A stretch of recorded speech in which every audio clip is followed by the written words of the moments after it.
everyone! Today I'm going to show you the extra coarse 1.5 to 4.5 mils tape by Testex.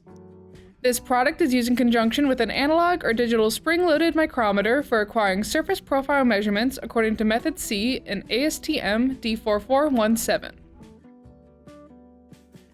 The replica tape is rubbed onto the abrasive blast clean surface, forming a reverse replica of the peak valley pattern in the steel. To use this product, you place it on the surface, rub with a burnishing tool until the circle area turns light gray.